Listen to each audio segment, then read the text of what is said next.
ठीक है। अब बिहार करंट अफेयर्स को देख रहे हैं हम लोग एडुटेरिया मैगजीन से। पहला टॉपिक देखते हैं बापू टावर के बारे में। तो बापू टावर से जुड़ा हुआ कोई चीज जो हम लोग एक्चुअली इसको पढ़ चुके हैं ना, बापू टावर को। क्या था बापू टावर, बताइए कहाँ पे अवस्थित था? ये पटना की गर्दनी बाग में गर्दनी बाग में। गया है और तांबे का है ये बना हुआ। जी तो इसके बारे में देखिए, दो तीन चीजें नहीं है वो समझिए क्या क्या है वो। पहला क्या है कि इसका 2 अक्टूबर 2024 को नीतीश कुमार के द्वारा इसका शिलान्यास किया गया। ठीक है। और ये जो है पटना के गर्दनी बाग में है, और ये 120 फीट नहीं बल्कि 102 फीट का है। ठीक है, 102 फीट। यहाँ एडिशनल फैक्ट लिखा हुआ है कि विभिन्न समाचार पत्रों में बापू टावर की ऊंचाई 120 फीट बताई गई है, लेकिन इसकी एक्चुअल ऊंचाई कितनी है? तो एक्चुअल ऊंचाई इसकी 102 फीट है। ठीक है, ये याद रखिएगा। और ये एक शंकुकार भवन है। शंकु जानते हैं ना, तो शंकुकार भवन है ये। इसके अलावा बापू टावर से जुड़ा हुआ वेबसाइट भी एक लॉन्च किया गया है। ठीक है, और इसका जो बिल्डिंग है उसके बाहरी सतह पर तांबे की परत चढ़ाई गई है। ठीक है, बाहरी सतह पे तांबे की परत चढ़ाई गई है। और वो तांबा का परत के साथ खासियत क्या है ये समझिए कि जब वो तांबा का परत जो है वो ऑक्सीजन और नाइट्रोजन के साथ प्रतिक्रिया करता है, तो ये तांबा का जो कलर है ना वो बदल जाता है। और इसके बारे में कहा जा रहा है कि ये इंद्रधनुषी कलर का हो जाता है, मतलब अलग अलग कलरों में ये बदलता रहता है।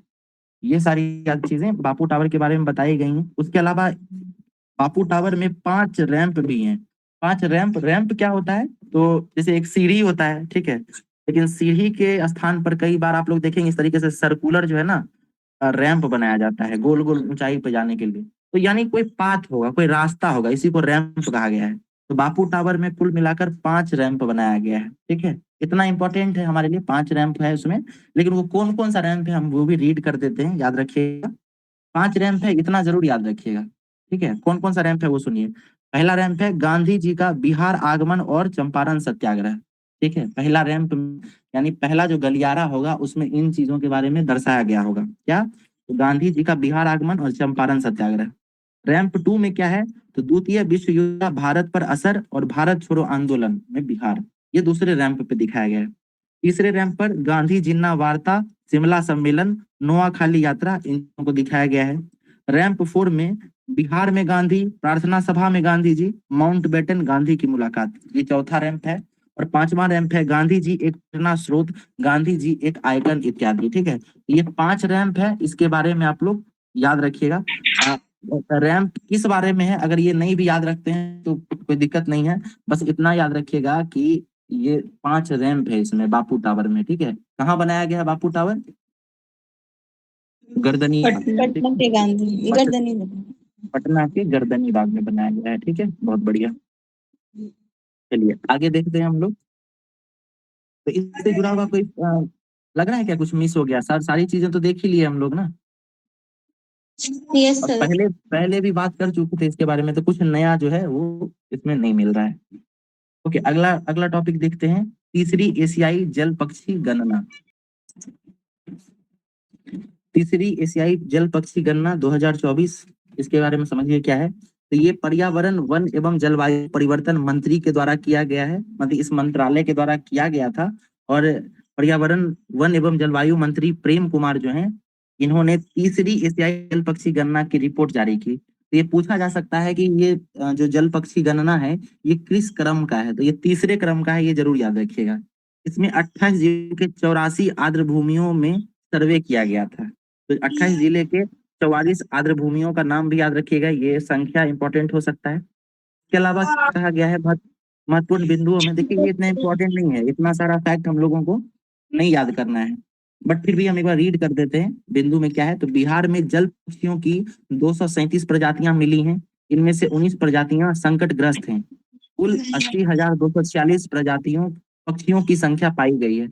तो देखिए इतना सारा डीप फैक्ट याद करने की जरूरत नहीं है। आप इसके अलावा अन्य कोई मैगजीन देखेंगे तो उसमें इतना कुछ लिखा हुआ भी नहीं मिलेगा। इससे पहले भी एडुटेरिया जो है बिहार की मैगजीन छापती रही है, तो उसमें जो है इतना ज्यादा डीप कहीं पे भी नहीं लिखा गया था। इस बार जो है इनको एक्चुअली कंपटीशन है मार्केट में, तो कुछ नया और कुछ ज्यादा नहीं देंगे तो बिकेगा नहीं, इसलिए इतना डीप में दिया गया है। इन सब का कोई जरूरत नहीं है, इतना फैक्चुअल जो एग्जाम में नहीं पूछेगा, और अगर पूछेगा तो मैक्सिमम लोगों से नहीं बनेगा, ठीक है, तो इसलिए घबराना नहीं है। और सिंपल इसमें से याद क्या क्या रखना है ये गौर कीजिए, किस क्रम का था एशियाई जल पक्षी गणना, बताइए किस क्रम का था ये? तीसरे तीसरे क्रम का है, इसको हम यहाँ पे शॉर्ट में लिखते भी जाते हैं, ये तीसरे क्रम का है। उसके अलावा कुल कितने जिलों में हुआ है, तो 28 जिले और 44 आर्द्र भूमियां, ठीक है, ये इंपॉर्टेंट हो सकता है, ठीक है। उसके अलावा जल पक्षियों की कितनी प्रजातियां पाई गई हैं, तो 337, ये भी नहीं इंपॉर्टेंट है बट फिर भी याद कर सकते हैं, देख सकते हैं इसको। अगला देखिए, बिहार में रामसर स्थल, इसके बारे में हम लोगों ने डिटेल में पढ़ रखा है पहले भी, ठीक है। तो पहले आप लोग ही बता दीजिए इसके बारे में क्या है, रामसर स्थल कहाँ पे है, बिहार में कितनी है? बिहार में कभी 3 ऐसे, और अभी हाल ही में नागी नकटी को 81वां 82वां क्रम का बनाया गया है।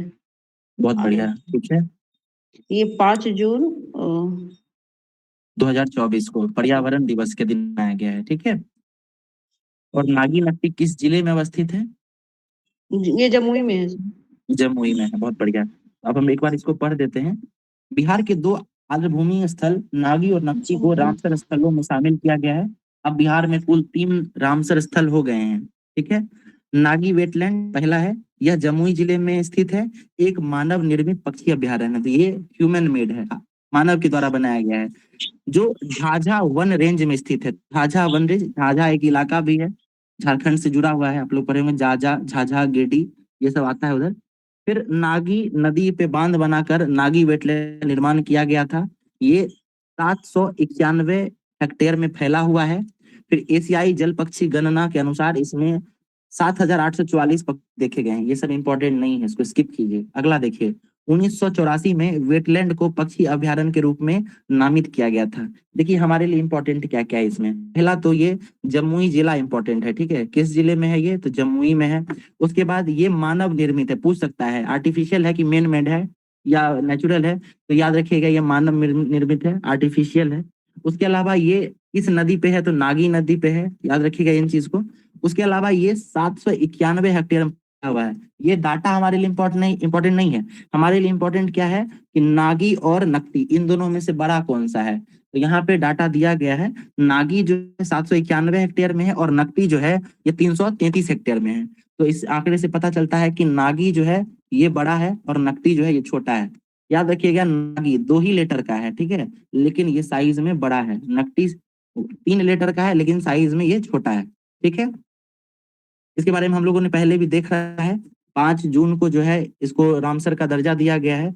उसके अलावा एक चीज और याद रखिएगा कि 1984 में, ठीक है, 1984 में 2 बांधों को जो है, इन 2 वेटलैंडों को, ठीक है, पक्षी अभ्यारण्य के रूप में नामित किया गया था, नागी को भी और नकटी को भी, 1984 में। 1984 में इंदिरा गांधी का याद कीजिएगा, उनका डेथ भी हुआ था 1984 में, तो साल उससे आप लोग ध्यान रख सकते हैं। इसके अलावा बिहार में तीसरा जो रामसर स्थल है वो कांवर झील का है, जो 39th क्रम का था, 39th, ठीक है। और ये बिहार का पहला रामसर स्थल भी था। कांवर झील बूढ़ी गंडक की, मतलब बूढ़ी गंडक पे जो है ना एशिया का सबसे बड़ा गोखुर झील है, उसी पर जो है कांवर झील बना हुआ है। तो किस नदी पे है ये पूछ सकता है, याद रखिएगा ये नदी गंडक नहीं है, ये नदी कौन सा है, ये नदी है बूढ़ी गंडक, ठीक है। यूपीएससी जो है इस फैक्ट में फंसा चुका है, पहले भी ऑलरेडी फंसा चुका है। आप लोग भी याद रखिएगा, ये गंडक नहीं, ये बूढ़ी गंडक के ऑक्सबो लेक पर है, ठीक है। ऑक्सबो लेक क्या होता है, आप लोगों को आइडिया है ना ऑक्सबो लेक के बारे में? जी, गोखुर झील क्या होता है? मीठे पानी का। जी, ये बनता कैसे, मतलब क्या होता है, मतलब कि किस तरीके से बनता है ये तो, देखिए ये एक नदी है, ये इस तरीके से बह रही थी, ठीक है। लेकिन नदी आप लोगों को पता होगा कि मियांडरिंग करते हुए चलती है, ठीक है। मियांडरिंग मतलब क्या होता है, इस तरीके से। तो ये नदी है ना, कभी सीधे पाथ पे नहीं चल के जब अपने अंतिम अवस्था, मतलब प्रौढ़ अवस्था में होती है, तो ये मियांडरिंग करती, इस तरीके से चलती है। आप सोचिए कि एक नदी जो है ये इस तरीके से चल रही है, ऐसे ऐसे ऐसे करते हुए। अब यहाँ से जो पानी का तेज धारा आएगा, वो हो सकता है कि अगले साल यहाँ तक ऐसे घूमे, फिर अगले साल थोड़ा और आगे जाए, ऐसे जाए, और फिर तीसरे साल क्या होगा, ये यहाँ इसमें मिक्स हो जाएगा। तो जब यहाँ इससे मिक्स हो जाएगा तो ये नदी का पानी डायरेक्ट यहाँ से इस तरीके बहेगा, ऐसे बहेगा, यानी इस क्षेत्र में पानी आना बंद हो जाएगा, इस क्षेत्र में, ठीक है, दिख रहा होगा। पेन चेंज कर लेते हैं। नदी का पानी जो है डायरेक्ट इस तरीके से बहना शुरू कर देगा, इधर की तरफ आना पानी बंद हो जाएगा। तो यही जो पानी आना बंद हो गया है, ये एक ऑक्सबो की तरह दिखता है, ठीक है। गाय या बैल का जो गोखूर होता है ना, उस तरीके से दिखना शुरू हो जाता है, इसी को ऑक्सबो लेक कहते हैं, ठीक है। ये ज्योग्राफी में ये सारी चीजें हम लोगों को मिलती हैं, ठीक है। तो ऑक्सबो लेक आशा करते हैं आप लोगों को समझ में आया होगा। तो ये जो है और झील, ये बूढ़ी गंडक का ऑक्सबो लेक है, ठीक है। आगे चलते हैं। श्री सुशील कुमार मोदी, इसके बारे में बताइए, हम लोग पढ़ चुके हैं हाँ या नहीं, बस इतने कह सकते हैं, ठीक है। हम लोग देख चुके हैं ना, आपको मैक्सिमम न्यूज जो है ना वो पढ़ा हुआ ही मिलेगा, ठीक है। इसलिए इसको हम लोग रिवीजन पर्पज से यूज करेंगे, मैक्सिमम चीज हम लोग पढ़ चुके हैं इसमें से, जी जी ठीक है। बिल्कुल। सुशील मोदी के बारे में देखिए क्या बात करें। ये पूर्व उप मुख्यमंत्री रह चुके हैं और ये कैंसर से जूझ रहे थे, इसी वजह से इनका देहांत हो गया है, निधन हो गया है। 13 मई 2024 को इनका निधन हुआ, ठीक है। इनका जन्म 5 जनवरी 1952 को पटना में हुआ था। पहली बार सुशील कुमार मोदी 1990 में पटना सेंट्रल, जिसे आप कुम्हरार कहते हैं, उससे विधानसभा के सदस्य चुने गए थे, ठीक है। तो कुम्हरार में बताइए तो ये कौन सा एक बिल्डिंग है जो आप लोग उसमें यूज करते हैं मेंस के आंसर में, मौर्य कला को दिखाने के लिए? चंद्रगुप्त का कोई बिल्कुल, चंद्रगुप्त का राज प्रसाद है, महल था लकड़ी का बना हुआ। तो वहीं से जो है ना, कुम्हरार पटना सेंट्रल से ही जो है पहली बार ये सुशील मोदी जो है वो चुने गए थे विधानसभा के लिए।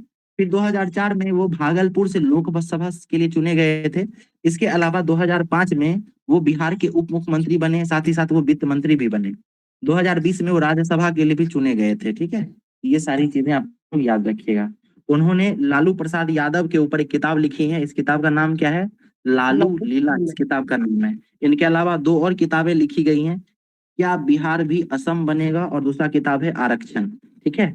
याद कीजिए, जब हम लोग ये पढ़ रहे थे सुशील कुमार मोदी के बारे में, तो उसी समय हम लोगों ने न्यूज पेपर से एक न्यूज और पढ़ा था कि सुशील कुमार मोदी जो है ऐसे व्यक्तियों में शुमार हैं जिनको सभी सदनों में रहने का अनुभव है, लोकसभा में, राज्यसभा में, ठीक है। उसके अलावा स्टेट विधानसभा लेजिस्लेटिव, बिल्कुल, स्टेट लेजिस्लेटिव असेंबली और स्टेट लेजिस्लेटिव काउंसिल, ऐसे कुल मिलाकर 3 ही व्यक्ति बिहार के हुए हैं, ठीक है। तो इसमें एक सुशील कुमार मोदी भी हैं। ये चीजें हम लोग ने देख रखी थी। अगला न्यूज देखिए क्या है, पटवा टोली के बारे में बात कर रहा है। ये पटवा टोली है क्या? आप लोगों ने सुना होगा कि गया में एक गांव है जहां से हर साल आईआईटी में स्टूडेंट इनरोल होते हैं, एडमिशन करवाते हैं, है ना। तो यही पटवा टोली जो है उसी गांव का नाम है। न्यूज क्या है ये समझिए। बिहार के गया स्थित पटवा टोली गांव, जिसको आईआईटी फैक्ट्री के नाम से भी जाना जाता है, ठीक है, उसके बारे में ये न्यूज है। इस गांव में लगभग हर घर से आईआईटी प्रवेश परीक्षा उत्तीर्ण करने वाले छात्र हैं। गांव के पहले आईआईटी उत्तीर्ण छात्र जितेंद्र पटवा ने गांव को प्रेरित किया है। वृक्ष वेद संस्था, ये नाम याद रखिए, किस संस्था के तहत जो है यहाँ पे बच्चे पढ़ाए जाते हैं, तो संस्था का नाम है वृक्ष वेद संस्था, ठीक है। छात्रों को वो मदद करती है पढ़ने में, और 2013 से आईआईटी प्रवेश परीक्षा के लिए मुफ्त शिक्षा प्रदान भी की जा रही है। निःशुल्क पुस्तकालय भी खोला गया है इस गांव में। उसके अलावा देखिए, पटवा टोली के बुनकरों पर आधारित documentary film weavers of hope को यूनेस्को पुरस्कार मिला है। तो याद रखिएगा, एक डॉक्यूमेंट्री फिल्म बनाई गई है जिसका नाम है वेवर्स ऑफ होप, ठीक है। और इसको यूनेस्को के द्वारा अवार्ड दिया गया है, इसलिए ये इंपॉर्टेंट हो जाता है, ठीक है। पटवा टोली गया में एक गाँव है, आईआईटी में जाते हैं वहाँ के बच्चे, इसके लिए फेमस है। आमतौर पर उस गांव के जो लोग हैं वो बुनकर जाति से होंगे, और उन्हीं के ऊपर एक डॉक्यूमेंट्री बनाई गई है जिसका नाम क्या है, नाम बताइए। वीवर्स ऑफ बिल्कुल, वीवर्स ऑफ होप इसका नाम है, और इसको यूनेस्को के द्वारा पुरस्कार मिला है। अब इस फिल्म के निर्देशक कौन है? तो इसके निर्देशक हैं सिंजन चटर्जी, ठीक है। सिंजन चटर्जी इसके निर्देशक हैं, और इसमें इनको दक्षिण बिहार विश्वविद्यालय से सहायता मिली है इस फिल्म को बनाने में। साउथ बिहार यूनिवर्सिटी, बताइए तो कहाँ है, किस जिले में अवस्थित है? गया। गया में, बहुत बढ़िया। बताइए तो बिहार में कुल मिलाकर अभी कितनी सेंट्रल यूनिवर्सिटीज हैं? चार, कौन कौन सा था बताइए? पटना, दरभंगा और एक गया। सेंट्रल सेंट्रल यूनिवर्सिटी क्या बताना है, ठीक है। सेंट्रल यूनिवर्सिटी एक तो साउथ बिहार है, ठीक है, गया वाला। एक महात्मा गांधी वाला है, कहाँ पे है? चंपारण में। और का और कौन सा है? और एक एग्रीकल्चर यूनिवर्सिटी, ठीक है, सबौर वाला, ठीक है। और बताइए। और एक भागलपुर जो बनेगा अभी बना नहीं। बिल्कुल एक बनेगा। नालंदा विक्रमशिला यूनिवर्सिटी क्या, नालंदा यूनिवर्सिटी कैसा यूनिवर्सिटी है? तो इंटरनेशनल हो गया सर। हाँ बट वो भी ठीक है, नेशनल ही है ना वो भी, ठीक है। अच्छा वो भी आएगा नालंदा भी। हाँ आ सकता है वो भी, है ना। ये रिसेंट में अभी डाटा चेंज होगा तो उस पर हम लोग नजर रखेंगे, ठीक है। हम लोग जो है ना एग्जाम से पहले इन सब फैक्ट चेक कर लेंगे, कितनी यूनिवर्सिटीज है, कितने कॉलेजेस हैं, ठीक है। अभी बस इतना याद रखिए कि 4 तो हम लोगों को सामने दिख रहा है, गया वाला, मधुबनी वाला, ठीक है। और 2 और जो अभी आप लोग बताए वो, इसके अलावा एक तो वहां पे विक्रमशिला वाला प्रस्तावित भी है, ठीक है ना। चलिए अगला देखते हैं। देखिए एक अधिनियम यानी एक कानून बनाया गया था, कानून का नाम क्या है? सार्वजनिक परीक्षा अनुचित साधनों की रोकथाम अधिनियम। ये क्यों लाया गया था ये समझिए। इसको लाया गया था परीक्षा में नकल को रोकने के लिए, है ना। आप लोगों को आइडिया भी होगा, काफी चर्चा में भी रहा था ये स्कीम, ठीक है। तो अनुचित साधनों की रोकथाम अधिनियम 2024 ये है। इसके तहत क्या होगा ये समझिए। सार्वजनिक परीक्षाओं में अनुचित साधनों के प्रयोग को रोकने के लिए इसे लागू किया गया है। इस अधिनियम के अंतर्गत सभी अपराध संज्ञेय, गैर जमानती और गैर समन्वय हैं, ठीक है। इसके अलावा अनुचित साधनों और अपराधों का सहारा लेने वाले किसी भी व्यक्ति या व्यक्तियों को 3 से 5 साल की कैद, ठीक है। 3 क्या हो रहा है यार, 3 से 5 साल की कैद और 10 लाख रुपए तक का जुर्माना उस पर लगाया जाएगा। उसके अलावा देखिए सेवा प्रदाता फर्म यानी कोई फर्म जो इस तरीके का काम में कृत्य में लगा होगा, ठीक है, उसके बारे में कह रहा है कि सेवा प्रदाता फर्म, निदेशक, वरिष्ठ प्रबंधन या प्रभारी व्यक्ति, इन सभी अगर पकड़े जाते हैं, दोषी पाए जाते हैं तो उनको 3 से 10 साल का कैद होगा और 1 करोड़ रुपए का जुर्माना भी हो सकता है, ठीक है। इसके अलावा जो भी लोग पकड़े जाएंगे उनकी संपत्ति कुर्क कराई जा सकती है, ठीक है। तो सिंपली ये समझ लीजिए, पूछ सकता है कि क्या दंड दिया जाएगा, ये नहीं पूछेगा, ठीक है। सिंपली ये पूछेगा कि ये अधिनियम जो है ये क्या है, किस लिए इम्पोर्टेंट है। तो ये क्या लोकसभा के द्वारा पास किया गया है, ठीक है, विधानसभा के द्वारा पास किया गया, इस तरीके से पूछ सकता है। याद रखिएगा ये बिहार विधानसभा के द्वारा जो यहाँ पे पास किया गया है, नाम है सार्वजनिक परीक्षा अनुचित साधनों रोकथाम अधिनियम 2024। इसी तरीके का एक अधिनियम जो है ना वहां भी सेंट्रल लेवल पे भी पास किया गया है, उसका भी हम लोग चर्चा करेंगे, ठीक है। अगला देखिए, बिहार फिल्म प्रोत्साहन नीति। इस तरीके का बहुत सारा नीति के बारे में दिया गया है, बस हम लोगों को एक बार सरसरी तौर पर देखते जाना है कि इन सब नीतियों में क्या बात किया गया होगा। सिंपली लॉजिक लगाएंगे तो इससे एक चीज आइडिया लग सकता है कि कुछ खास बातें नहीं होंगी। अगर फिल्म प्रोत्साहन की नीति है तो फिल्मों को प्रोत्साहित करने का बात होगा, फिल्म निर्माण बिहार में प्रोत्साहित करने का बात होगा, ठीक है। उसके लिए कुछ ना कुछ सहायता राशि दिया जा रहा होगा, कुछ ऋण में सहायता दिया जा रहा होगा, इस तरीके का कुछ स्कीम लाया गया होगा। एकदम ब्रीफ में बस समझते चलना है। कब आया है ये सब आप लोग याद रखिएगा, ठीक है। किस विभाग के द्वारा लाया गया है ये सब पूछा जा सकता है, ठीक है ना। देखिए इसका मुख्य उद्देश्य बिहार को फिल्म शूटिंग और फिल्म निर्माण के लिए प्रमुख स्थान बनाना और राज्य में फिल्म उद्योग के समावेशी विकास का वातावरण बनाकर राज्य के विकास को प्रोत्साहित करना है, ठीक है। फिल्मों को प्रोत्साहित करना है, बस यही है। महत्वपूर्ण बिंदु समझिए, इसमें फिल्म निर्माताओं के लिए एकल बिंदु इंटरफेस प्रदान करना, ठीक है। एकल बिंदु इंटरफेस मतलब क्या, कि मतलब बहुत ज्यादा जो है ना लाल फीताशाही में नहीं फंसना है, ऐसा सिंगल क्लियरेंस टाइप का कुछ बनाया जाएगा, ठीक है। पहली फिल्म की शूटिंग, जी पहली फिल्म की शूटिंग अगर यहाँ पे करेंगे तो उसके लिए 2 करोड़ रुपए, 25% इन दोनों में से जो भी कम हो वो दिया जाएगा।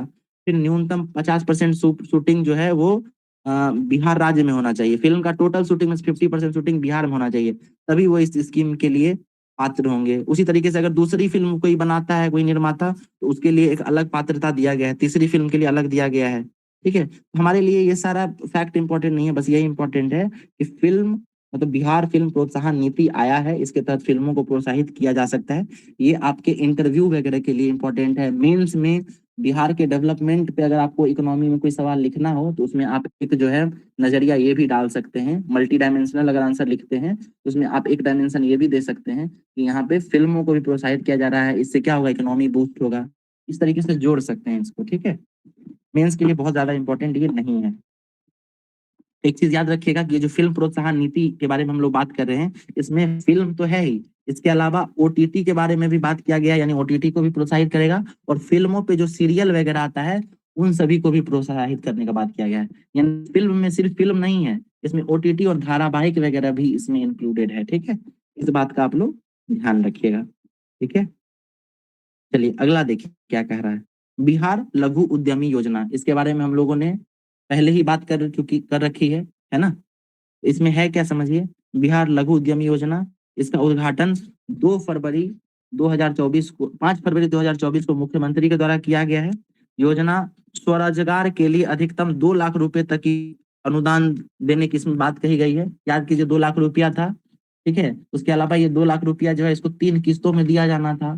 फिर इसके लिए पात्रता क्या था, तो बिहार के निवासी होना जरूरी है, उम्र 18 से 50 वर्ष होना चाहिए, और इसका पारिवारिक आय प्रति माह 6,000 रुपया होना चाहिए। ठीक है, ये हम लोग पढ़े भी थे, वही रिपीट हो रहा है ना। अगला न्यूज देखिए, नीतीश डिवाइस। चलिए हम कुछ क्वेश्चन करते हैं, आप लोग आंसर कीजिएगा। नीतीश डिवाइस का जो निर्माण है वो किसके द्वारा किया गया है, बताइए किस संस्था के द्वारा किया गया है। नीतीश डिवाइस कौन से आईआईटी पटना। से रिलेटेड है सर, तो बिल्कुल आईआईटी पटना के द्वारा इसको बनाया गया है। आईआईटी पटना जी, ठीक है। और आईआईटी और इसका फुल फॉर्म क्या है, तो इसका फुल फॉर्म है नीतीश का novel initiative technological intervention for safety of human life. ठीक है, ये फुल फॉर्म जरूर याद रखिएगा, ये पूछा जा सकता है, बहुत इंपॉर्टेंट है। फुल फॉर्म क्या है, फुल फॉर्म है novel initiative for technological intervention for safety of human life. ठीक है, और हिंदी में भी एक अलग फुल फॉर्म दिया गया है नीतीश का, नित तीव्र है ना, और ऐसे से भी कुछ है, सुरक्षा, इस तरीके से कुछ। ठीक है, इसमें देखिए क्या क्या होता है, मुख्य विशेषता क्या है। तो यह जो है ध्वनि के माध्यम से सचेत करेगा, यानी हुटर वगैरह कुछ बजाएगा, कुछ सिग्नल देगा। इसके अलावा ये बाढ़, सूखा, वज्रपात, हीट वेव और शीत लहरों के बारे में भी सचेत करेगा। ठीक है, याद रखिएगा, ये बाढ़, सूखा, ठीक है, वज्रपात, हीट वेव और शीत लहर, इन सब के बारे में सूचित करेगा। और इसमें भूकंप और सुनामी ये सम्मिलित नहीं है, ये भूकंप और सुनामी के लिए मतलब संकेत नहीं देगा। उसके अलावा देखिए यह उपकरण 3 तरीके से अलर्ट करेगा। पहला क्या, तो एक तो वॉइस मैसेज भेजेगा कि कुछ इस तरीके का आपदा आ सकता है। दूसरा, इसका कलर जो है वो हरे से लाल हो जाएगा। फिर है, और डिवाइस तब तक चेतावनी देती रहेगी जब तक इसका डिवाइस जब तक उपयोगकर्ता इसको बंद ना कर दे, खुद से जब तक बंद नहीं करे तब तक ये बजता ही रहेगा। ठीक है, और 5वां पॉइंट ये समझिए कि ये डिवाइस जो है शरीर की गर्मी से चार्ज होगा। ठीक है, ये अच्छा इंपॉर्टेंट है, इसको बैटरी से चलाया जा सकता है। लॉकेट में है। बिल्कुल, ये रॉकेट में, यहाँ देखिए लिखा हुआ है, ये पेंडेंट के आकार का है। ठीक है, चलिए अगला देखिए, बिहार इलेक्ट्रिक वाहन नीति। बताइए, हम लोग पढ़ चुके हैं क्या ये टॉपिक, इलेक्ट्रिक वाहन नीति, है ना, सारा रिपीटेड मिल रहा है। क्या है देखिए, राज्य कैबिनेट ने इलेक्ट्रॉनिक्स वाहनों को बढ़ावा देने के लिए बिहार इलेक्ट्रॉनिक वाहन नीति को मंजूरी दी है। यह अगले 5 वर्ष तक प्रभावी रहेगा। ठीक है, इस नीति का उद्देश्य क्या है, तो बिहार को इलेक्ट्रॉनिक वाहन परिवहन पारिस्थितिकी तंत्र विकसित करने के लिए एक आदर्श राज्य बनाना है, यानी ई व्हीकल का एक पारिस्थितिकी बनाना है, और उसके लिए जो है ये काम करेगा। ठीक है, एक तो ये है। उसके दूसरा क्या है, वायु प्रदूषण को भी इसके तहत जो है कम करना इसका उद्देश्य है। ठीक है, वायु पर जैसे ही ई व्हीकल्स आएगा तो वायु प्रदूषण ऑटोमेटिक कम हो जाएगा। फिर बिहार के 6 जिलों में पीएम ई बस सेवा कार्यक्रम के तहत 400 ई बसों का अधिग्रहण की मंजूरी दी गई है। ठीक है, तो ये 6 जिले कौन कौन से हैं, पटना, मुजफ्फरपुर, गया, भागलपुर, दरभंगा और पूर्णिया। जो 6 जिले ज्यादा चर्चा में रहते हैं, जो डेवलप्ड जिले हैं, उन्हीं सब में इसको लागू किया जा रहा है। ठीक है, याद करने की जरूरत नहीं है, पढ़ सकते हैं। मिशन का देखिए उद्देश्य क्या है, तो 2028 तक बिहार में इलेक्ट्रिक वाहनों की अधिकतम उपलब्धता सुनिश्चित कराने पर ध्यान केंद्रित करते हुए एक दीर्घकालिक टिकाऊ परिवहन पारिस्थितिकी तंत्र का बढ़ावा देना। लक्ष्य क्या है, 2028 तक बिहार में खरीदे गए पंजीकृत नए वाहनों में से 15% वाहन इलेक्ट्रिक वाहन होने चाहिए, यानी रोड पर 15% तक जो इलेक्ट्रिक वाहन दिखे, इस तरीके का हमारा लक्ष्य इसमें निर्धारित किया गया है। उसके अलावा देखिए इलेक्ट्रिक वाहन खरीदने के लिए कुछ जो है मतलब सहायता भी मुहैया कराया जाएगा, तो उसके बारे में दिया गया, वो हमारे लिए इम्पोर्टेंट नहीं है। ठीक है, देखिए एक पॉइंट इसमें ये लिखिएगा कि सरकार पूरे राज्य में निजी और सार्वजनिक दोनों तरह के चार्जिंग स्टेशनों का नेटवर्क स्थापित करने का प्रयास करेगी। यानी क्या है कि सिर्फ जो है ना सार्वजनिक, सिर्फ गवर्नमेंट ही नहीं, इसमें क्या होगा, प्राइवेट लोगों को भी, यानी निजी क्षेत्र के भी लोगों को जोड़ना है इसमें, और इन दोनों को जोड़कर क्या करना है, चार्जिंग स्टेशन का नेटवर्क स्थापित करना है, ताकि जो इलेक्ट्रिक व्हीकल्स चले तो उनको जिस तरीके से पेट्रोल लेने के लिए पेट्रोल पंप का चेन बना हुआ है बिहार में, उसी तरीके से चार्जिंग स्टेशन का भी चेन बना हो। ठीक है, ये सब इम्पोर्टेंट है। नीति का नाम क्या था बताइए, तो इस नीति का नाम क्या था? बिहार इलेक्ट्रिक वाहन नीति। बिल्कुल, बिहार इलेक्ट्रिक वाहन नीति। ठीक है, अगला देखिए क्या है, बिहार आईटी यानी सूचना प्रौद्योगिकी नीति, ये भी नीति लाया गया है 2024 में। इसमें देखिए क्या क्या बातें की गई हैं। तो बिहार सरकार ने आईटी और इलेक्ट्रॉनिक क्षेत्र के भविष्य के विकास के लिए एक खाका के रूप में यह नीति तैयार की है। यह अगले 5 वर्षों तक लागू रहेगी। ठीक है, कितना टर्म, कितना साल का है इसका, 5 ईयर्स इसका टेन्योर है। ठीक है, नई आईटी पॉलिसी के अंतर्गत आईटी क्षेत्र में कार्यरत कंपनियों, निवेशकों और रोजगार प्रदाताओं को न्यूनतम 5 से 30 करोड़ रुपए निवेश करने पर 30% की पूंजी निवेश सब्सिडी हमारी सरकार देगी। देखिए ये सब आंकड़ा हमारे लिए जरूरी नहीं है, सिंपली ये समझ लीजिए इंफॉर्मेशन टेक्नोलॉजी, ठीक है, और इलेक्ट्रॉनिक्स, इन सबों को बिहार में बढ़ावा देने का बात चल रहा है। समझिए कि ये नीति बिहार में क्यों लाया गया है। ठीक है, इसके लिए आप एक बात बताइए कि बिहार में हैवी इंडस्ट्रीज लगाना पॉसिबल है क्या बिहार में? सोच के बताइए तो, अगर कोई कंपनी चाहे तो बिहार में क्या कार मैन्युफैक्चरिंग का प्लांट लगा सकती है? नहीं, नहीं सो। नहीं लगा नहीं सकती। सर। एक तो बिहार का पॉपुलेशन बहुत ज्यादा है, ठीक है, ऊपर से यहाँ का जो लैंड है वो एग्रीकल्चरल लैंड है, और जो हैवी हैवी व्हीकल्स या इस तरीके का कोई इंडस्ट्री होता है वो बड़े क्षेत्र में लगाया जाता है। तो भारत बिहार के पास उतना बड़ा क्षेत्र जो है तो, लेकिन हर जगह उपलब्ध नहीं है, इजीली उपलब्ध नहीं है। ठीक है, ऊपर से क्या होगा कि भूमि के अधिग्रहण में भी काफी समस्याएं आएंगी। तो बिहार सरकार ऐसी प्रौद्योगिकी या इस तरीके के क्षेत्रों में निवेश करना चाहती है जो मेन पावर तो ज्यादा यूज करे, लेकिन उसके लिए क्षेत्र कम ही लगे। ठीक है, इसके क्या क्या लग रहा है, तो इसके लिए आईटी पार्क बनाया जा रहा है। आप लोग सुनते आ रहे होंगे आईटी पार्क बनाया जा रहा है, गया के डोभी में बन रहा है, पटना के बिहटा में बन रहा है, इस तरीके का बनाया जा रहा है। ठीक है, तो इसी डेवलप करने के लिए और प्रोत्साहित करने के लिए बिहार आईटी नीति 2024 लाया गया है। ठीक है, तो इसी में कुछ चीजें दी गई हैं, क्या क्या है देखिए, 5 वर्ष की अवधि के लिए ऊर्जा बिल पर, यानी एनर्जी यूज करेगा ना ये फैक्ट्री जो लगेगा, ठीक है, इलेक्ट्रॉनिक्स का, वो कुछ ना कुछ मात्रा में बिजली यूज करेगा, तो उस बिजली पर 25% तक जो है सब्सिडी दिया जाएगा 5 साल से। ठीक है, इसके अलावा क्या, ईपीएफ में जो एम्प्लॉय काम करेंगे उनके ईपीएफ में, एम्प्लॉय प्रोविडेंट फंड में सरकार 5,000 रुपये तक रुपया जो है या 100% प्रतिपूर्ति करेगी। यानी ये सब कुछ ना कुछ सहायता देने का बात किया गया है। हम लोगों के लिए इतना इंपॉर्टेंट नहीं है। ठीक है, ये सब आंकड़ा जो है डायरेक्ट आपको वही डाल दिया है। ठीक है, मैगजीन वाला जो है इसको पेज तो भरना है, कुछ नई चीजें देनी है, तो इन सबको अधिक मात्रा में लिख दिया गया है, इतना इंपॉर्टेंट नहीं है। आप लोग न्यूज़पेपर पढ़ेंगे ना, उसमें भी गौर कीजिएगा कि इतना सारा बात नहीं लिखा जाता है। ठीक है, सिंपली समझ लीजिए कि किस क्षेत्र में लाया है, इससे क्या फायदा हो सकता है, क्या नुकसान हो सकता है। मेंस में इंटरव्यू वगैरह के लिए ये काफी इंपॉर्टेंट है, उसमें पूछ सकता है, पक्ष विपक्ष पूछ सकता है उसमें। ठीक है, अगला देखिए क्या है, बिहार अपराध नियंत्रण अधिनियम 2024। ठीक है, ये कहाँ लागू किया गया, बिहार के द्वारा ही बनाया गया है, बिहार विधानसभा के द्वारा। इस अधिनियम में क्या है ये समझिए, यह अधिनियम बिहार केंद्रीय अधिनियम 1981 का स्थान लेगा। ये वेरी इंपॉर्टेंट हो जाता है पॉइंट। ठीक है, तो ये जो बिहार अपराध नियंत्रण अधिनियम है वो किसका स्थान लेगा, तो यह अधिनियम बिहार केंद्रीय अधिनियम 1981 का स्थान लेगा। इस अधिनियम में असामाजिक तत्वों पर नियंत्रण के लिए विशेष प्रावधान शामिल हैं। इसमें भूमि, बालू, शराब समेत अन्य आपराधिक मामलों में शामिल अपराधियों पर शिकंजा कसा जाएगा। समझिए बिहार का मेन समस्या ही यही है, बालू माफिया सबसे बड़ा समस्या है, शराब से जुड़ा हुआ। बिहार में शराब बैन है लेकिन शराब सब जगह मिल रहा है, सबसे बड़ा समस्या यही है, इसको काउंटर किया जाएगा। भूमि भूमि का लेके सुनते होंगे विवाद है, ठीक है, इसमें बाहुबली और ये सब जुड़े हुए रहते हैं लोग, तो ये सब मेन मेन जो समस्याएं हैं उसके नियंत्रण के लिए क्या लाया गया है, बिहार अपराध नियंत्रण अधिनियम 2024 लाया गया है।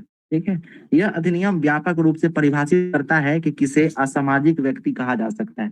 ये सब हम लोगों के लिए इम्पोर्टेंट नहीं है। ठीक है, अगला देखिए, अगला न्यूज क्या है। बिहार पुलिस सुरक्षा उपाय प्रवर्तन अधिनियम 2024। ठीक है, पुलिस सुरक्षा को लेकर जो है ना बहुत सारा कदम उठाया गया था। ठीक है, पुलिसों के लिए देखिए क्या क्या है, समझिए यहाँ पे। राज्य के प्रतिष्ठानों में सार्वजनिक सुरक्षा उपाय उपलब्ध कराना, पहला तो ये इसका मुख्य उद्देश्य है। क्या है उद्देश्य? राज्य के प्रतिष्ठानों में सार्वजनिक सुरक्षा उपाय उपलब्ध कराना। फिर क्या है? यह सरकार को सार्वजनिक निगरानी प्रणाली तक पहुंच प्रदान करता है ताकि अपराधों को रोकने और उसका पता लगाने के लिए अपराधियों का रिकॉर्ड बनाए रखा जा सके। ठीक है, तो रिकॉर्ड बनाने के लिए इसको यूज किया जाएगा। आतंकवादी हमलों सहित सुरक्षा खतरों के खिलाफ सुरक्षा के रूप में निवारक पुलिसिंग में सुधार करना। तीसरा क्या है? राज्य सरकार एक या अधिक क्षेत्रों के लिए सार्वजनिक सुरक्षा समिति का गठन करेगी। ठीक है, ये इंपॉर्टेंट नहीं है, बस समझ लीजिए कि इस तरीके का कोई समिति बनाया जा सकता है। सार्वजनिक सुरक्षा समिति मालिक या प्रबंधक या उन व्यक्तियों पर जुर्माना लग सकती है जो दिशा निर्देश का पालन नहीं कर रहे हैं। पहले महीने के लिए 10,000 रुपये डिफॉल्ट के लिए और बाद के महीने के लिए 25,000 है। ठीक, तो ये सब आंकड़ा हमारे लिए जरूरी नहीं है। सिंपल ये समझ लीजिए, बिहार पुलिस सुरक्षा प्रवर्तन अधिनियम क्या है। तो कोई भी जो सार्वजनिक है ना, जैसे मॉल वगैरह हो गया, ठीक है, या इस तरीके का जो जो भी सार्वजनिक परिसर है, ठीक है, उन सब जगहों के सुरक्षा से संबंधित जो है उपाय के लिए ये लाया गया है। अगला देखिए, बिहार नई पर्यटन नीति 2024। ये इंपॉर्टेंट है, मेंस पर्पज से इंटरव्यू सबके लिए इंपॉर्टेंट है क्या? बिहार नई पर्यटन नीति 2024। इस नीति का उद्देश्य राज्य में विश्व स्तरीय पर्यटकीय आधारभूत संरचना का निर्माण करना। बस ये उद्देश्य समझ गए, बस यही हमारे लिए काफी है।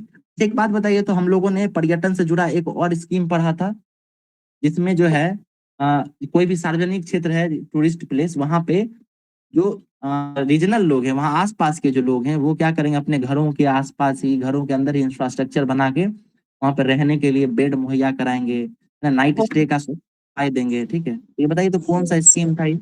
होम स्टे योजना। होम स्टे योजना, बिल्कुल, है ना। Yes, sir. अभी 22 जगहों पर इसको लागू किया गया है। इसको लिंक कर दीजिए, है ना, इससे पर्यटन नीति से इसको लिंक कर सकते हैं।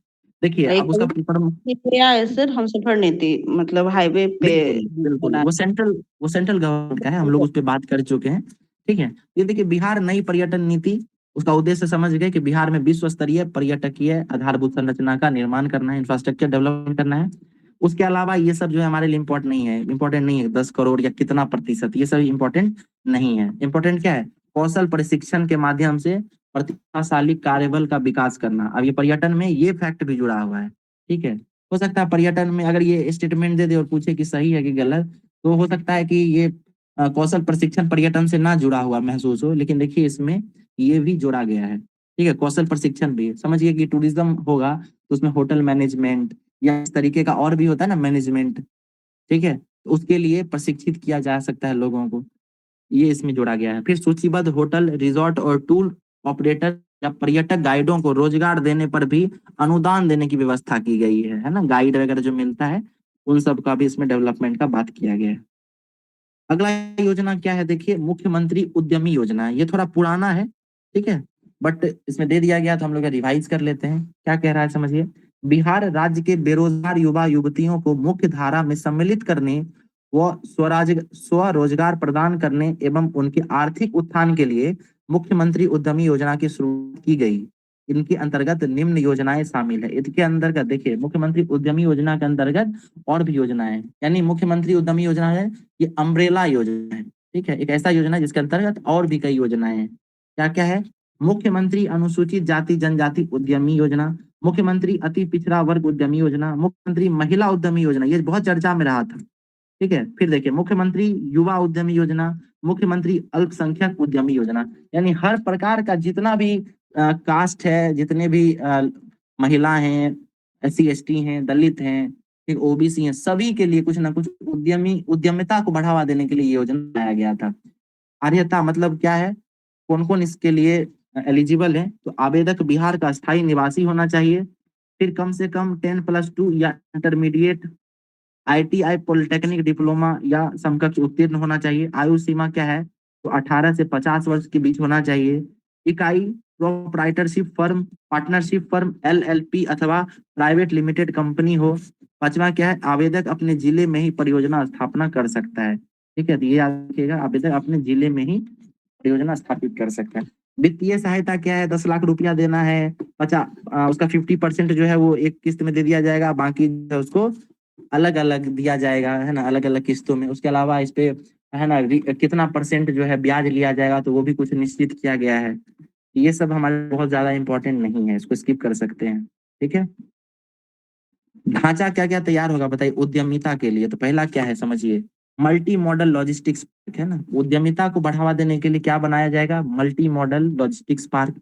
फिर inland container depot, A grade warehouse, container freight station, logistics park और कोल्ड चेन सुविधा, ये सब जो है इसके तहत विकास करने की बात कही गई। सॉरी, ये देखिए अलग नीति है, बिहार लॉजिस्टिक्स नीति, ये अलग नीति है, हम लोग उसको मिक्स कर दिए थे।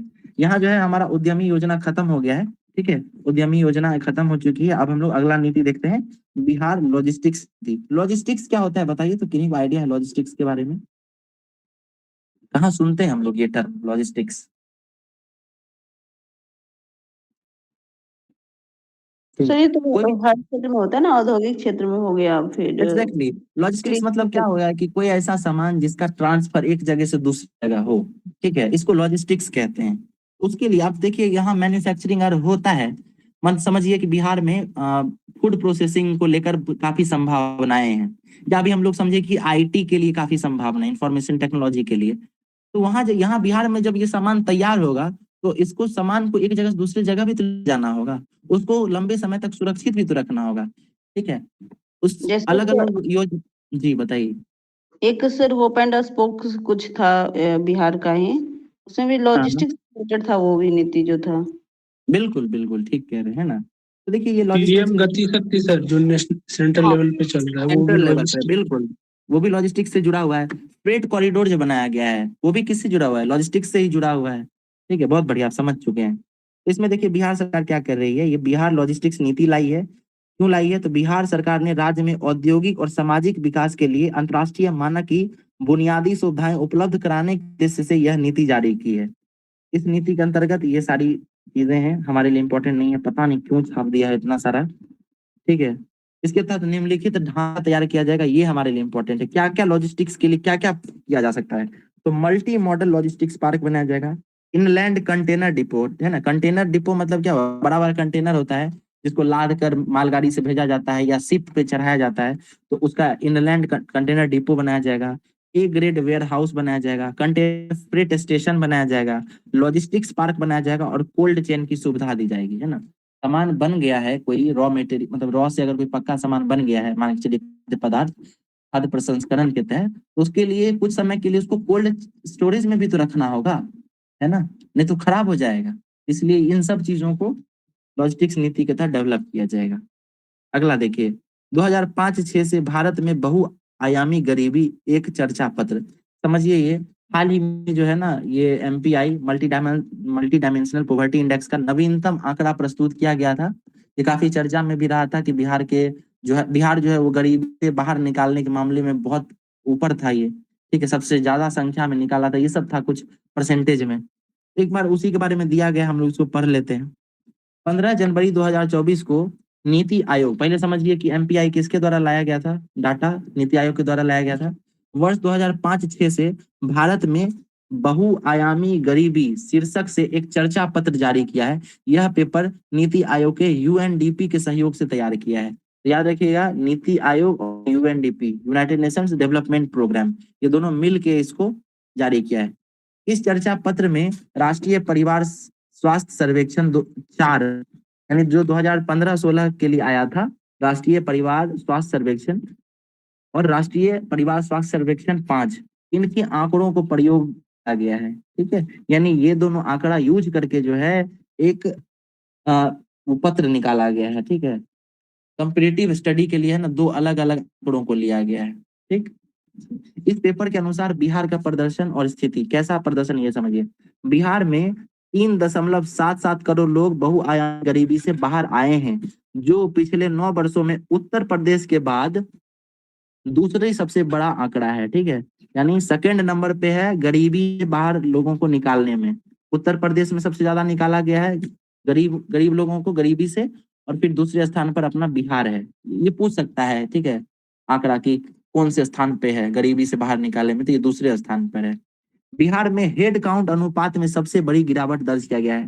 हेड काउंट रेशियो क्या होता है बताइए? हेड काउंट इकोनॉमी में पढ़े होंगे आप लोग, पॉवर्टी में ये आता है हेड काउंट रेशियो। बताइए हेड काउंट रेशियो क्या होता है? तो कितने लोग गरीबी से बाहर निकल रहे हैं वही ना होगा सर हेड काउंट रेशियो, मतलब बिल्कुल, बीपीएल इसका एक बेसिक होगा। जी जी जी, बिल्कुल ठीक कह रहे हैं। टोटल सर पॉपुलेशन में से कितने लोग गरीबी रेखा से नीचे हैं उसका हेड गिन लीजिए, वही हेड काउंट रेशियो है, ठीक है। टोटल पॉपुलेशन में कितने लोग गरीब हैं उसका हेड कर गिन लीजिए, तो वही हेड काउंट रेशियो। आसान भाषा में हम समझा रहे हैं। हेड काउंट रेशियो बिल्कुल पॉवर्टी को गिनने का ही एक तरीका है, ठीक है। ये पॉवर्टी चैप्टर में इकोनॉमी में हम लोग पढ़ते हैं, ठीक है। तो हेड काउंट रेशियो में सबसे बड़ी गिरावट दर्ज की गई है, यानी सबसे ज्यादा लोग गरीबी से बाहर निकले हैं परसेंटेज में, ठीक है, परसेंटेज की बात की जा रही है। अगला देखिए, ये आंकड़ा छोड़ दीजिए, अगला देखिए। बिहार में पिछले 5 वर्षों में 2.25 करोड़ लोग बहुआयामी गरीबी से बाहर आए हैं। उत्तर प्रदेश में कितने लोग आए हैं? 3.34 करोड़ लोग। तो बिहार वाला 2.25 जरूर याद रखिएगा। दूसरा सबसे बड़ा आंकड़ा है, यूपी के बाद सेकेंड नंबर पे बिहार ही है। जनसंख्या अनुपात का अर्थ है गरीबी रेखा से नीचे रहने वाली जनसंख्या का अनुपात, ठीक है। मतलब वही हेड काउंट रेशियो के बारे में कह रहा है, गलत टाइप कर दिया है जनसंख्या अनुपात, ठीक है। हेड काउंट रेशियो क्या है? तो ये गरीबी रेखा से नीचे रहने वाली जनसंख्या के अनुपात को ही हेड काउंट रेशियो कहते हैं। अगला देखिए, बहुआयामी गरीबी रिपोर्ट 2023, ये जुलाई 2023 में आया था। नीति आयोग के द्वारा ये जारी किया गया था। लगभग सेम चीज ही होगा इसमें भी, ठीक है। पूछ सकता है राष्ट्रीय बहुआयामी गरीबी रिपोर्ट किसके द्वारा जारी किया जाता है? तो याद रखिएगा ये नीति आयोग के द्वारा जारी किया जाता है। बहुआयामी गरीबी सूचकांक में कितने संकेतकों का प्रयोग किया जाता है? बताइए संकेतक कितने हैं? 12। 12। और जो इंटरनेशनल लेवल पे एमपीआई का जो रिपोर्ट आता है उसमें 10। कितने संकेतकों को दिया जाता है?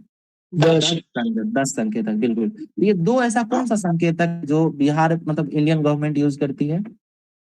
एक तो मैटरनल मैटरनिटी और एक बैंक अकाउंट। एक फ्यूल यूज करती है, ठीक है, फ्यूल मतलब जो खाना बनाने का जो फ्यूल है ना वो यूज करती है, और दूसरा बैंक अकाउंट यूज करती है। ये मेरे हिसाब से दो ऐसा है इंटरनेशनल लेवल पे अभी यूज नहीं हो रहा है, ठीक है। भारत सरकार जो है ना, आप लोगों को याद होगा कि सिलेंडर का एक स्कीम लाई थी ना, कौन सा स्कीम था? उज्जवल, ठीक उज्ज्वला है, योजना। बिल्कुल वो था। उसके अलावा फिर याद कीजिए बैंक खाता खोलने का जनधन योजना, ये सब लाई थी ना। तो एमपीआई में इन दोनों को ऐड कर दी थी कि हम लोग ये भी चेक करेंगे, ठीक है। इसके अलावा आप गौर कीजिएगा कि इंटरनेशनल लेवल पे जो एमपीआई के लिए जितने भी इंडेक्सेज हैं, हर इंडेक्स को ठीक करने के लिए भारत सरकार कुछ कदम उठा रही है। जैसे गौर कीजिए, पानी, स्वच्छ पानी का भी एक उसमें इंडेक्स में शामिल किया गया है। तो भारत सरकार कौन सा स्कीम लाया है पानी, स्वच्छ पानी प्रोवाइड कराने के लिए? जल नल जल जीवन। योजना, जल जीवन हरियाली या नल जल योजना भी है, ठीक है। उसके अलावा गौर कीजिएगा स्वच्छता से जुड़ा हुआ है तो शौचालय योजना है भारत सरकार का। इसके अलावा वो गांधी जी से जुड़ा हुआ है स्वच्छता अभियान, है ना। आप तो हर चीज को आप लिंक कर सकते हैं, है ना। एक बार एमपीआई के सारे संकेतकों को एक साइड लिख लीजिएगा, और उसके सामने जो है ना अलग अलग जो स्कीम चल रही है उससे जुड़ी हुई उसका एक लिस्ट बना लीजिएगा। ये मेंस में ना काफी काम आता है, ठीक है। इसके अलावा एक एक काम ये भी कर सकता है कि एसडीजी के जो कुल 17 संकेतक हैं, है ना, एसडीजी का है ना गोल, 17 गोल्स, 17 गोल जी। एक पेज में क्या कीजिएगा, एक तरफ से लिख दीजिएगा 17 गोल्स, 1 2 3 पॉवर्टी, एजुकेशन, है ना। और सब जो जितने भी 17 गोल हैं, भूखमरी वगैरह है, वो सब लिख दीजिए। और उसके सामने, सबके सामने इस तरीके डैश देके और इस तरीके से बना के, और हर एक गोल के साथ 4 4 5 5 योजना जोड़ दीजिए, ठीक है। गरीबी के उन्मूलन के लिए भारत सरकार कौन कौन सा योजना चला रही है, वहीं थोड़ा स्पेस बच जाए तो गरीबी के उन्मूलन के लिए बिहार सरकार कौन कौन सा योजना चला रही है, ठीक है। आपको मुश्किल, आप इंटरनेट का यूज कर लीजिए इसको करने के लिए, मुश्किल से आधा घंटा सर में सब जी। एनपी जो नेशनल एमपीआई निकाला जाता है उसमें जो नया 2 इंडिकेटर ऐड किया गया वो एक मैटरनल हेल्थ और बैंक अकाउंट है। अच्छा, मैटरनल गूगल हेल्थ पे और दिखा बैंक, ठीक ठीक ठीक, हो Yes, sir. सकता है। वो मैटरनल 10 जो ग्लोबल लेवल पे निकाला जाता है उसमें है और इसमें भी है। मैटरनल हेल्थ और कौन एक बोले? Bank bank account sir. Account. ठीक है जी ठीक है सर। ठीक है, ओके ठीक है। तो ये दो काम कर सकते हैं, एसडीजी वाला जो हम बता रहे थे, 17 गोल लिख के और उसके साथ जो है 5-5 योजनाएं भारतीय स्तर पे और राज्य स्तर पे जो भी किया जा रहा है उसको तैयार कर लेंगे, तो ये मेंस में और इंटरव्यू में बहुत हेल्प करेगा। हर आंसर में जो है आप इसको लिख सकते हैं, हर आंसर जो है आप एसडीजी का उदाहरण दे सकते हैं। ठीक है, ये निबंध में भी हो सकता है हेल्प, और जीएस के आंसर में भी इसका आपको सहायता मिलेगा। ठीक है, देखिए, नीति आयोग द्वारा बहुआयामी गरीबी पर जारी रिपोर्ट के अनुसार पिछले 9 वर्ष 2013 से 2022 तक जो है 2013 से 2022 तक 3.77 करोड़ लोग गरीबी से बाहर आए हैं। ठीक है, 2013-14 में 56.34% आबादी गरीबी रेखा से नीचे थी, और 2022-23 में जो है ये आंकड़ा कम होकर 26.59 रह गया, यानी अभी भी 26.59% लोग जो है वो गरीबी रेखा से नीचे रह रहे हैं। सबसे ज्यादा गरीब घटने के मामले में उत्तर प्रदेश पहले स्थान पर है, और उस सेकेंड नंबर पे कौन सा है? सेकेंड नंबर पे बिहार है। यही चीज हम लोग अभी पढ़े भी थे। और अगर जिलों की बात करें तो सबसे तेजी से गरीबी पूर्वी चंपारण में घटी है, और फिर शिवहर में कम हुई है। ठीक है, तो पूर्वी चंपारण और शिवहर तो आसपास का ही जिला है ना, याद रखिएगा, पूर्वी चंपारण और शिवहर। ये हो सकता है जिला वाला ना भी पूछे। ठीक है, बस ये आंकड़ा जरूर याद रखिएगा कि इस स्थान पर गरीबी घटाने में बिहार का कौन सा स्थान है, तो यूपी के बाद सेकेंड पोजीशन है। स्वच्छ वायु सर्वेक्षण, ठीक है, ये हम लोग पढ़ चुके हैं। इसका आंकड़ा देख लेते हैं एक बार, क्या बातें की गई हैं। इसको पर्यावरण, वन और जलवायु परिवर्तन मंत्री के द्वारा जो है ये रिपोर्ट जारी किया गया था, है ना, इसी मंत्रालय का पहल भी है ये। और इसको प्रत्येक वर्ष 7 सितंबर को जारी किया जाता है। 7 सितंबर को कौन सा दिवस मनाते हैं? तो ये देखिए, नीले आसमान के लिए स्वच्छ हवा का अंतर्राष्ट्रीय दिवस। दिवस का नाम कैसा अतरंगी है, नीले आसमान के लिए स्वच्छ हवा के लिए अंतर्राष्ट्रीय दिवस। ठीक है, ये 7 सितंबर को मनाते हैं, और इसी दिन जो है ये रिपोर्ट आता है स्वच्छ वायु सर्वेक्षण।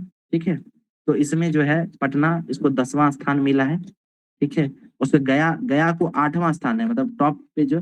सिंपल ये समझिए इसको, तो क्या है ना, जनसंख्या के हिसाब से अलग अलग श्रेणी में भी जारी किया जाता है। तो श्रेणी में जो है 10 लाख से अधिक जनसंख्या में पटना को 10वां स्थान मिला है। 3 से 10 लाख तक का जो आबादी का श्रेणी है इसमें गया को 8वां स्थान मिला है, मुजफ्फरपुर को 32वां। ये सब आंकड़ा हम लोगों के लिए इंपॉर्टेंट नहीं है इतना। ठीक है, इतना ज्यादा आंकड़ा नहीं पूछ सकता है, पूछेगा। सिंपल बस एक बार देख लीजिए कि क्या कह रहा है पटना का। एक तो सिंपल है कि जनसंख्या वो 10 लाख से ज्यादा है, और 10 लाख से ज्यादा है तो इसका रैंक कौन सा है? तो 10वें नंबर पे है। पहले नंबर पे बताइए तो कौन सा था? जब हम लोग पढ़े थे नेशनल करंट अफेयर्स, इसको चर्चा किए थे, पहले नंबर पे कौन सा था? कानपुर के बारे में पूरा तो नंबर, वो तो सीपीसीबी का रिपोर्ट था सर। सीपीसीबी का था। हाँ सर, ये सेंट्रल इसका कौन सा पॉल्यूशन था? कंट्रोल। एक बार इसको चेक कर लीजिएगा, सेंट्रल लेवल पे सबसे ज्यादा जो है ना कौन कम किया है। ठीक है, ये मैगजीन में मिलेगा हम लोगों को आगे जब देखेंगे नेशनल लेवल पे। ठीक है, इसका याद नहीं आ रहा है कि कौन सा था सबसे ज्यादा घटाने में। ठीक है भैया, अच्छा, पटना का बताइए कौन सा रैंक था पटना का? इसमें या उसमें से? इसमें बताइए। ये तो 10वां है। 10वां है। ठीक है, 10 लाख से बड़ी ज्यादा की आबादी में, और 10 लाख से कम आबादी वाले में गया का कौन सा रैंक है? 8वां। 8वां रैंक है। ठीक है, एक एक ये न्यूज देख लेते हैं, और एसडीजी सूचकांक, उसके बाद हम लोग अभी तक जो पढ़े हैं उसको एक बार क्विकली रिवाइज कर लेंगे। ठीक है, देखिए, स्वच्छता सर्वेक्षण 2023। ठीक है, ये साल तो 2023 का है, लेकिन अवार्ड जो है उसको 2024 में दिया गया है इस साल।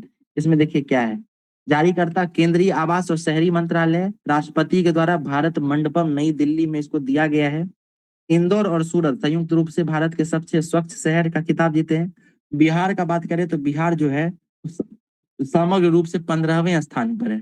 पटना बिहार का सबसे स्वच्छ शहर बना है, लेकिन देश में पटना का ओवरऑल 262वां रैंक है। ठीक है, याद रखिएगा, बिहार में टॉप पे है लेकिन ओवरऑल 262वां इसका स्थान है।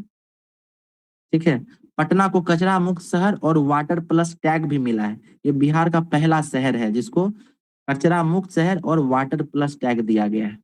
ठीक है, उसके अलावा जो सब है ना वो बहुत ज्यादा इंपॉर्टेंट नहीं है। ओडीएफ, ओडीएफ बताइए तो क्या होता है? ओडीएफ फुल फॉर्म क्या है ओडीएफ का? Open defecation free. तो ODF प्लस क्या होता है? ODF प्लस उसमें सीवेज ट्रीटमेंट नहीं, ODF इंक्लूडेड है। प्लस में क्या होता है ना कि डेफिकेशन से जुड़ा हुआ कोई भी मामला अगर बहुत लंबे समय तक नहीं दिखता है किसी क्षेत्र में, तो वो ODF प्लस हो जाता है। ठीक है, सर स्वच्छ वायु सर्वेक्षण में फर्स्ट रैंक पे सूरत है। सूरत है, ओके, हाँ ठीक है, ठीक ठीक। एक दिन हम लोग जो है ना क्या करेंगे, जितना भी सर्वेक्षण आया है स्वच्छता से जुड़ा हुआ, उसको एक ही पेज पे उसका नोट तैयार करके रिवाइज कर लेंगे ताकि कंफ्यूजन ना हो। ठीक है, अगला देख लीजिए क्या SDG सूचकांक। SDG का फुल फॉर्म क्या है बताइए? Sustainable development index. सस्टेनेबल गोल डेवलपमेंट गोल। बिल्कुल, सस्टेनेबल डेवलपमेंट गोल इंडेक्स 4.0, यानी चौथे क्रम का होगा ये, 4.0 है तो ठीक है। यह इस सूचकांक का चौथा संस्करण है। इसका आदर्श वाक्य है विकसित भारत की ओर सतत प्रगति, समावेशी विकास। ठीक है, विकसित भारत की ओर सतत प्रगति और समावेशी विकास, इसका ये आदर्श वाक्य है। इस सूचकांक को नीति आयोग द्वारा UNDP के सहयोग से जारी किया गया। यहाँ पे भी UNDP है।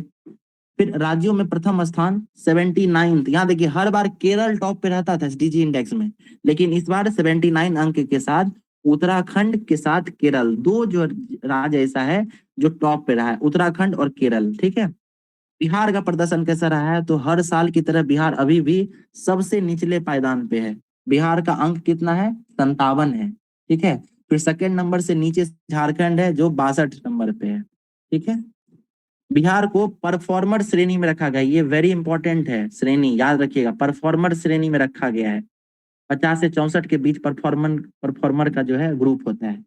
बिहार SDG 1 में 39 अंकों, SDG 2 मतलब ये जब सस्टेनेबल डेवलपमेंट 1 जब जारी किया गया था आंकड़ा, तो उसमें 39 अंक मिला था बिहार को। SDG 2 जब जारी किया गया था उसमें 24 अंक, यानी ये सब हम लोग छोड़ सकते हैं ना, ये पुराना आंकड़ा है, ये हमारे लिए जरूरी है भी नहीं। ठीक है, स्टंटिंग के बारे में आप लोग सुने होंगे, कम मतलब उम्र के साथ वजन नहीं बढ़ता है या उम्र के साथ लंबाई नहीं बढ़ता है, तो इसको स्टंटिंग कहते हैं। और दूसरे को क्या कहते हैं बताइए? वेस्टिंग। वेस्टिंग। बिल्कुल, तो इसका आंकड़ा दिया गया है 41 और 42% के आसपास है, ये इंपॉर्टेंट नहीं है बहुत ज्यादा। बिहार में मातृ मृत्यु दर कितनी, ये समझिए, मातृ मृत्यु दर ये 118 है SDG के हिसाब से। ठीक है, जीवन प्रत्याशा कितनी होगी, लाइफ एक्सपेक्टेंसी, ये 69.50 ईयर्स है। ठीक है, लगभग 70 साल। और जन्म के समय लिंगानुपात देखिए बहुत गड़बड़ स्थिति है, 908 है। ठीक है, अभी वर्तमान में जनगणना के हिसाब से लिंगानुपात कितना है? जनगणना के हिसाब से 918। 918। ठीक है, और बाल लिंगानुपात कितना है? 925 आई थिंक या 35। ठीक है ना। और इसमें देखिए जन्म के समय लिंगानुपात 908 ही बताया गया है, तो ये अच्छा स्थिति नहीं दिखा रहा है। ठीक है, इतना आंकड़ा जो है याद रखने की जरूरत नहीं है, अभी बस हम लोग रीड कर लेंगे तो हो सकता है ऑप्शन देख के ऑटोमेटिकली भी याद आ जाए। और याद रखिए आज जो हम लोग ये पढ़ रहे हैं इसको हम लोग अगले वीक के किसी दिन और रिवाइज करेंगे, है ना, ताकि ये चीजें हमारे दिमाग में अच्छे से बैठ जाए। ठीक है, अब देखिए अगला ग्रीन बजट वगैरह है, तो पहले हम लोग ऊपर में जितना देखे हैं इसको थोड़ा क्विकली रिवाइज करते हैं। ठीक है, आप लोग आंसर कीजिएगा, अभी हम लोग देख चुके हैं इन चीजों को, तो अभी रिकॉल कर सकते हैं, रिकॉल याद करेंगे, यहीं से क्वेश्चन बनाते हैं और आप लोग आंसर करते जाइएगा। ठीक है, चलिए बताइए बापू टावर के बारे में, कहाँ है बताइए, बापू टावर कहाँ लगाया गया है? पटना के गर्दनी बाग। पटना के गर्दनी बाग। हाइट कितना है, हाइट? 102 फीट। 102 फीट। बिल्कुल, और इसमें कितना रैंप बनाया गया है, रैंप कितनी है? 5। 5 सर। कौन सा धातु जो है इसके ऊपर में इस्तेमाल किया गया है जो ऑक्सीजन और नाइट्रोजन के कारण अभिक्रिया कर लेता है? तांबा। तांबा, बिल्कुल। ठीक है, चलिए अगला, तीसरा एशियाई जल पक्षी गणना हुआ है 2024 का, ये किस मंत्रालय के तहत कराया गया है? पर्यावरण। पर्यावरण एवं जलवायु परिवर्तन, पर्यावरण मंत्रालय। ठीक है, ये 28 जिलों के 84 आर्द्र भूमि में इसका सर्वे किया गया था। ठीक है, जल पक्षियों की कुल 237 प्रजातियां मिली हैं, ये भी याद रखिएगा, 237 प्रजातियां हैं। अगला देखिए बिहार के रामसर स्थल, ठीक है, बताइए 81 और 82वां रामसर स्थल का दर्जा किसको दिया गया है? नागिन नकटी को। क्या ये दोनों मैन मेड है, मानव द्वारा निर्मित है, जी सर। आर्टिफिशियल है? ठीक है, दोनों में से बड़ा कौन सा है? दोनों में से बड़ा कौन सा है? नागी नागी नागपुर है। इन दोनों को बर्ड सेंचुरीज का दर्जा कब दिया गया था? 1984 बहुत बढ़िया, 1984 में। ठीक है, और तीसरा मतलब बिहार का पहला जो रामसर स्थल था वो कहाँ बनाया गया था? ये कांवड़ जिला है बेगूसराय में, बूढ़ी गंडक बिल्कुल, वो 39th क्रम का था, बूढ़ी गंडक का ऑक्सबो लेक है ये। ठीक है, अगला देखिए, सुशील मोदी के बारे में बात किए थे, ये बिहार के उप मुख्यमंत्री रह चुके थे, कैंसर से पीड़ित थे। ठीक है, पहली बार कुम्हरार पटना सेंट्रल से विधानसभा के लिए चुने गए थे। लोकसभा के लिए कहाँ चुने गए थे बताइए? दरभंगा भागलपुर भागलपुर। ठीक है, और ये बिहार के उप मुख्यमंत्री भी रहे हैं, राज्यसभा के लिए भी चुने गए थे। एक किताब लिखे थे, किताब का नाम बताइए? लालू की लीला लालू लीला। असम हाँ, चलिए अगला, पटवा टोली बताइए तो क्यों न्यूज में रहा है और क्या है ये पटवा टोली? किस ये जिले गया से जुड़ा हुआ है? गया में है और आईआईटी का फैक्ट्री है।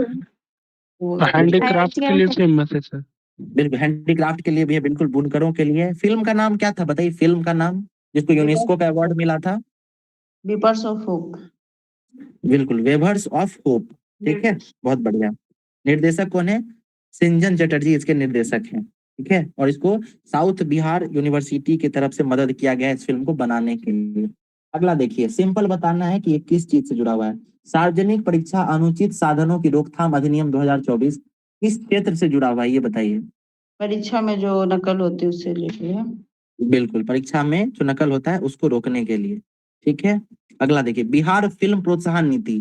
क्या ये फिल्म प्रोत्साहन नीति में ओटीटी और सीरियल्स वगैरह को भी ऐड किया गया है? जी सर। है ना? Yes, ठीक है, फिल्म का जो है उसको निर्देशक और इन सबको ज्यादा से ज्यादा मात्रा में बिहार में सुविधा मिले इसके लिए लाया गया है। ठीक है, अगला देखिए, बिहार लघु उद्यमी योजना बताइए तो ये जो है आपको इसका लाभार्थी का क्या है बताइए? कौन कौन लाभार्थी हो सकते हैं इसके? बिहार का सर नागरिक। पहला तो हर नागरिक।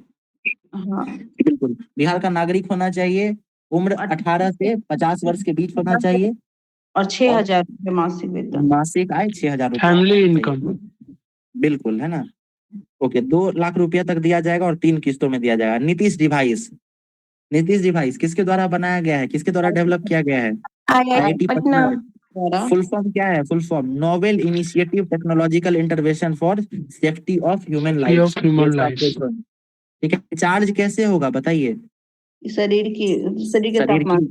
शरीर की गर्मी से ही चार्ज हो जाएगा। ठीक है, क्या ये भूकंप और सुनामी की भी चेतावनी देगा? नहीं सर। ठीक है, बिहार इलेक्ट्रिकल वाहन नीति का लक्ष्य क्या है? कब तक 15% वाहनों को सड़क पर देखना है? 2028 इसका लक्ष्य है बिहार में इलेक्ट्रिक वाहनों का एक पूरा इंफ्रास्ट्रक्चर डेवलप करना, चार्जिंग स्टेशन में प्राइवेट और गवर्नमेंट दोनों एंटिटी को जोड़कर एक एनवायरनमेंट क्रिएट करना। इसके अलावा 2028 तक सड़क पर जितनी गाड़ियां दिखती हैं उसका 15% इलेक्ट्रिक वाहन हो, ये भी लक्ष्य इसका रखा गया है। इसके अलावा बिहार के 6 जिलों में पटना, मुजफ्फरपुर, गया, भागलपुर, दरभंगा और पूर्णिया, इसमें पीएम ई बस सेवा के कार्यक्रम के तहत 400 ई बसों को भी चलाने की बात की गई है। ठीक है, बढ़िया। अगला देखिए, बिहार आईटी सूचना प्रौद्योगिकी नीति 2024। ठीक है, इसका बताइए कितने वर्षों तक के लिए इसको लाया गया है? इसका कालक्रम क्या होगा, टेन्योर क्या होगा? 5 वर्ष के लिए। 5 वर्ष के लिए 5 इसको लाया वर्ष। गया। बिल्कुल, है ना? आईटी से जुड़ा हुआ जो भी स्कीम है उसको बढ़ावा देना इसमें। चलिए, बिहार अपराध नियंत्रण अधिनियम, ठीक है, ये किसका स्थान लेगा? बिहार केंद्रीय केंद्रीय अधिनियम 1981। देखिए, बिहार अपराध नियंत्रण अधिनियम 2024 जो है ये अधिनियम बिहार केंद्रीय अधिनियम 1981 का स्थान लेगा। ये असामाजिक तत्वों पर नियंत्रण के लिए विशेष प्रावधान करता है। इसमें भूमि, बालू, शराब समेत अन्य आपराधिक मामलों में शामिल अपराधियों पर शिकंजा कसा जाएगा। ठीक है, इसमें कौन से व्यक्ति और सामाजिक तत्व हैं इसको परिभाषित किया गया है। ठीक, अगला देखिए क्या कह रहा है, छोटा तो नहीं। हाँ, अगला देखिए क्या है, बिहार पुलिस सुरक्षा उपाय प्रवर्तन अधिनियम 2024। सिंपली समझिए क्या था, तो ये जितने भी सार्वजनिक क्षेत्र हैं, ठीक है, जहाँ पे काफी लोग रहते हैं, जैसे मंदिर हो गया या मॉल वगैरह हो गया, ठीक है। सार्वजनिक प्रतिष्ठान जितना भी है प्रतिष्ठान, उन सब जगहों की सुरक्षा से जुड़ा हुआ है, ठीक है। बस इतना समझिए। अगला देखिए, बिहार नई पर्यटन नीति, इसका उद्देश्य क्या है? बताइए तो क्या होगा इसका उद्देश्य? वर्ल्ड क्लास इंफ्रास्ट्रक्चर बनाना और लोकल जो लोग होंगे उनका कैपेसिटी बिल्डिंग करना, पर्यटन को कौशल विकास। बढ़ावा देना। बिल्कुल, है ना। देखिए, कौशल प्रशिक्षण भी इसके साथ जुड़ा हुआ है। फिर सूचीबद्ध होटल, रिजॉर्ट और टूर ऑपरेटर, पर्यटक गाइड, इन सबको भी जो है इसमें जोड़ना है इस स्कीम के तहत, ठीक है। मुख्यमंत्री उद्यमी योजना, इसके तहत बहुत सारी योजनाओं को हम लोग जाने थे, पुराना योजना है तो छोड़ देते हैं। इतना समझ लीजिए कि इसके लिए अहर्ता क्या है, तो व्यक्ति को बिहार का निवासी होना चाहिए, व्यक्ति को कम से कम 10 इंटरमीडिएट पास होना चाहिए, ITI या पॉलिटेक्निक डिप्लोमा वगैरह होना चाहिए, उसकी आयु 18 से 50 वर्ष के बीच होनी चाहिए।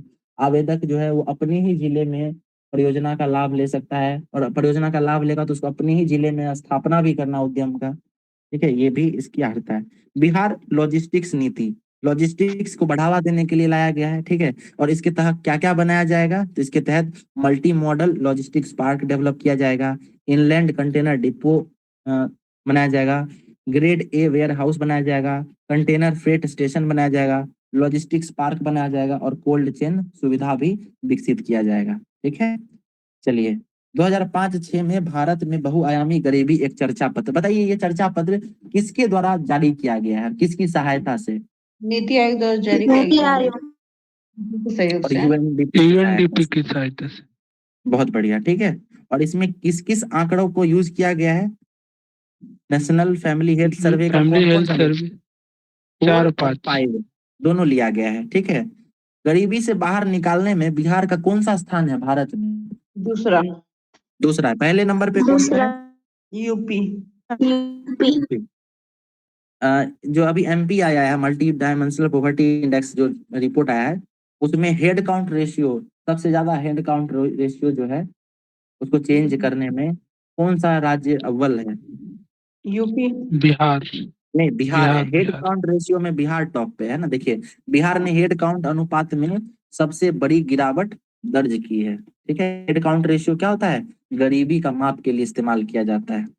फिर देखिए, वही सेम चीज है MPI, इसको स्किप कर देते हैं। इसके बारे में रंजीत बताए थे कि इंटरनेशनल लेवल पे 10 संकेतक हैं और भारतीय लेवल पे 12 है। तो 12 जो है उसमें 2 कौन कौन सा है? एक है मैटरनल हेल्थ, दूसरा है बैंक अकाउंट, ठीक है।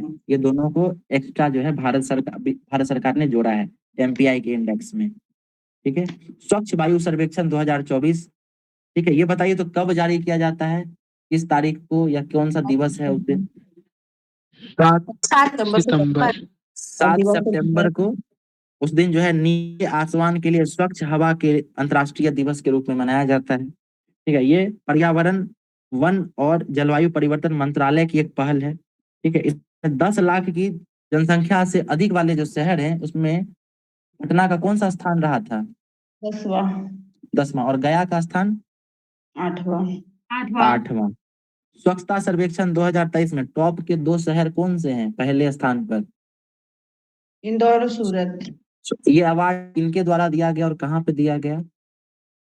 केंद्रीय आवास संसदीय मंत्रालय द्वारा दिया गया है। ये राष्ट्रपति द्रौपदी मुर्मू ने सौंपा था और भारत मंडपम में, है ना। बिल्कुल। बिहार का समग्र रूप से कौन सा स्थान रहा है स्वच्छता सर्वेक्षण रिपोर्ट में? बिहार का 15वां स्थान रहा है। 15वां स्थान। बिल्कुल, 15। पटना को बिहार का सबसे स्वच्छ शहर घोषित किया गया है, और लेकिन इसको ओवरऑल 262वां स्थान मिला है, ठीक है। उसके अलावा पटना को कचरा मुक्त शहर और वाटर प्लस टैग भी दिया गया है, ओके। अगला देखिए, SDG सूचकांक 4.0 सस्टेनेबल डेवलपमेंट गोल इंडेक्स, बताइए बिहार का कौन सा स्थान रहा है? सबसे नीचे है। 57। मतलब उसका अंक 57 झारखंड है। है। नहीं, सबसे अंतिम में बिहार है, यहाँ देखिए लिखा हुआ है 57 अंकों के साथ सबसे निचले पायदान पर है बिहार, ठीक है। सेकेंड नंबर पे है 62 अंक के साथ झारखंड, और टॉप पे कौन से राज्य रहे हैं? 2 राज्य रहा है, उत्तराखंड और के केरल, केरला। ठीक है। ये 2 राज्य रहे हैं। नीति आयोग के द्वारा UNDP की सहायता से जारी किया जाता है। अंक भी याद रखिएगा, जो टॉप किया है उसको 79 पॉइंट है और जो लास्ट है उसको 57 पॉइंट है। 57 पॉइंट के साथ बिहार जो है वो परफॉर्मर्स की श्रेणी में है, ठीक है, परफॉर्मर्स की श्रेणी में है, ये भी याद रखिएगा। अगला देखिए, अब यहाँ से जो है हमारा गृह बजट, जो बाल बजट है वो है, फिर जेंडर बजट है, वो सब चीजें इसमें दी गई हैं, ठीक है।